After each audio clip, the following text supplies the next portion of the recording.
ایک آدمی کہا کہ امام صاحب ہم نے سنا ہے آپ ہی لوگوں سے کہ آپ لوگ بولے کہ حضرت عیسیٰ علیہ السلام کو اٹھا لیا گیا ہے، وہ آسمان پر چلے گئے ہیں، تو وہ آسمان پر کیا کھاتے ہوں؟ تو امام صاحب بولا کہ 6 سال سے ہم امامت کرتے مسجد میں، آج تک تم ہم کو نہیں پوچھے گا کیا کھاتے ہیں؟ عیسیٰ علیہ السلام آسمان پر ہیں تو تم کو اس کی فکر ہے، ہماری فکر نہیں ہے،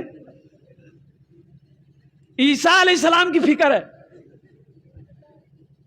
امام صاحب کی فکر نہیں ہے۔ ایک ہم تو کہتے ہیں کہ ہمارے امام جس کے پیچھے ہم 5 وقت کی نماز پڑھتے ہیں، سوچو تو صحیح، 5 وقت کی نماز ہم جس کے پیچھے پڑھیں۔ آج ایک قوم ہے بوہرا، میمن قوم، میمن بوہرا، کلکتے میں بہت ہے۔ اچھا، اس کی مسجد الگ ہے، اس کی مسجد میں ہم اور آپ نماز نہیں پڑھ سکتے، الاؤ نہیں ہے، اجازت نہیں ہے۔ آؤ جائیے گا، ان کے امام کی تنخواہ نہیں ہوتی، منتھلی نہیں ہوتی۔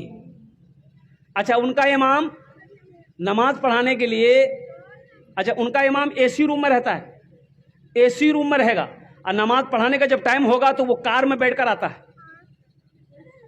یہاں ہم لوگوں کی امام اگر موٹر سائیکل چلا کے چلا گیا تو چائے کی دکان میں بیٹھ کے بولے دیکھے مولوی کتنا اڑے،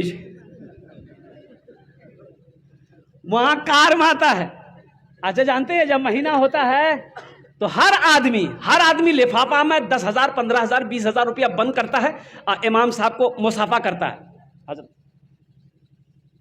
2 سے 2.5 سے 3 لاکھ روپے مہینہ ایسے مل جاتا ہے۔ اور دیکھیے گا بوہرا میمن قوم میں کوئی غریب نہیں ہوتا، سب امیر، سب پیسہ والا۔ اس لیے اپنے علماء کی قدر کیجیے، پوچھئے ان کے درد کو سمجھو، وقت نکال کر 10 منٹ بیٹھو، امام صاحب کیسا گزر رہا ہے، کیسا چل رہا ہے، ٹھیک ٹھاک چل رہا ہے، بچے لوگ کیسے ہیں، اہلیہ کیسی ہے، کبھی پوچھنے کا وقت ملا؟